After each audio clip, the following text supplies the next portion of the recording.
৪১তম বিসিএসে আসা বিজ্ঞান অংশ থেকে কিছু গুরুত্বপূর্ণ প্রশ্ন যেগুলো প্রাইমারি পরীক্ষায় আসতে পারে। পাথফাইন্ডার এর মঙ্গলে অবতরণ সাল কত? ১৯৯৭ সালে পাথফাইন্ডার মঙ্গলে অবতরণ করে। সূর্যের নিকটতম নক্ষত্রের নাম প্রক্সিমা সেন্টাউরি।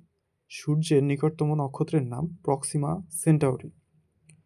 ওজোন স্তর বায়ুমণ্ডলের কোন স্তরে অবস্থিত? স্ট্র্যাটোমণ্ডল। স্ট্র্যাটোমণ্ডল। কার্বন গ্যাসের অপর নাম ক্লোরোপিক্রিন। ক্লোরোপিক্রিন। আলোকবর্ষ ব্যবহার করে কি পরিমাপ করা হয়? আলোকবর্ষ ব্যবহার করে মূলত দূরত্ব পরিমাপ করা হয়।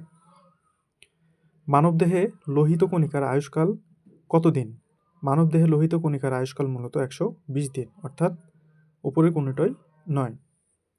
গ্রাফিন কার বহুরূপী? গ্রাফিন হলো কার্বনের বহুরূপী। আইনস্টাইন নোবেল পুরস্কার পান আলোক তড়িৎক্রিয়ার ব্যাখ্যা প্রদানের মাধ্যমে। তাহলে আইনস্টাইন নোবেল পুরস্কার পান আলোক তড়িৎক্রিয়ার ব্যাখ্যা প্রদানের মাধ্যমে। ইলেকট্রিক বাল্বের ফিলামেন্ট যার দ্বারা তৈরি সেটা হলো ট্যাংস্টেন। ট্যাংস্টেন। ট্যাংস্টেন।